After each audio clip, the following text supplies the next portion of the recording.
no matter how easy it looks on the outside, it is a very, very difficult struggle. Most people, you don't see the struggle part of a person's life, you only see the success they have.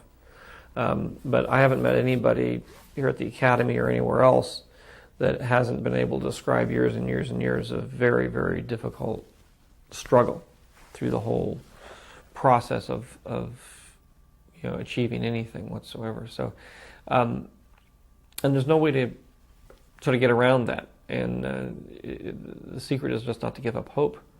And it's very hard not to, because if you're really doing something worthwhile, I think you will be pushed to the brink of hopelessness before you come through the other side.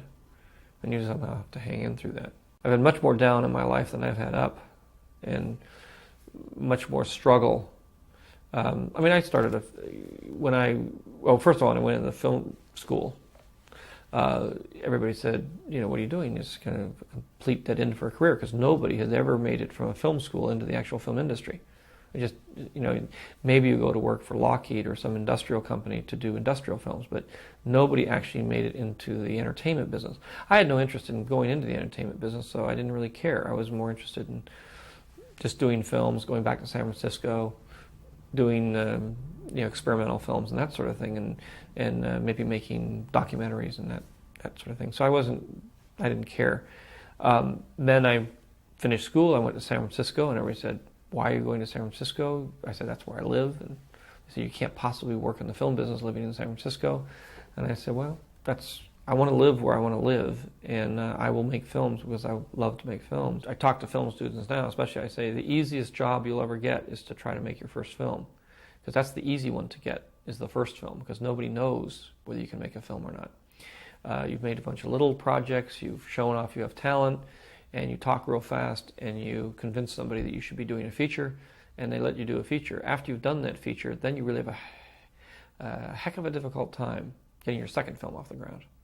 Because then they look at your first film and they go, "Oh, well, we don't want you anymore." And it took me 3-4 years to get from my first film to my second film, of banging on doors, trying to get people to give me a chance, writing, struggling with no money in the bank, working as an editor on the side, working as a cameraman on the side, getting little jobs, eking out a living, trying to stay alive, and pushing a script that nobody wanted. My first 6 years in the business was, hopeless.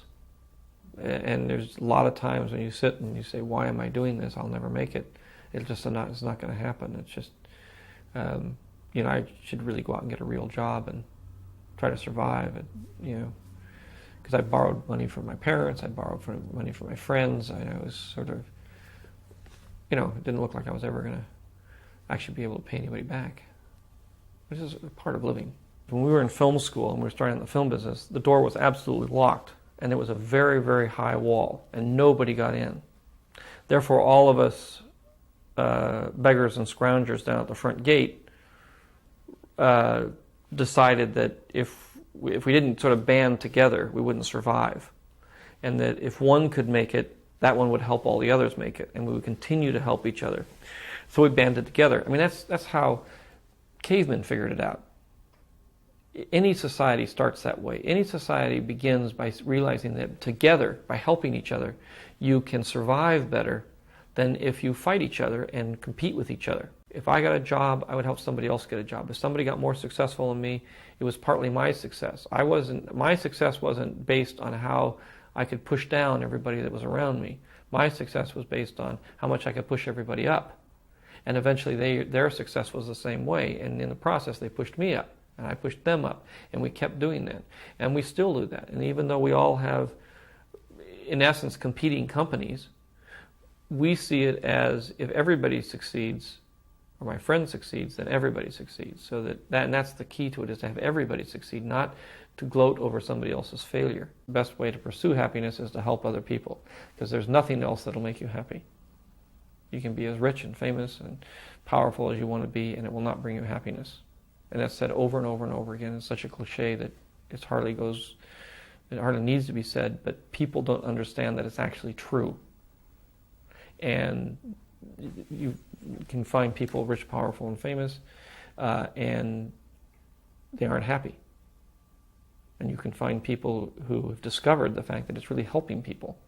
It's really being compassionate toward other human beings that makes you happy. That gives you a spiritual fulfillment and a kind of fulfillment that goes way beyond anything that you can buy.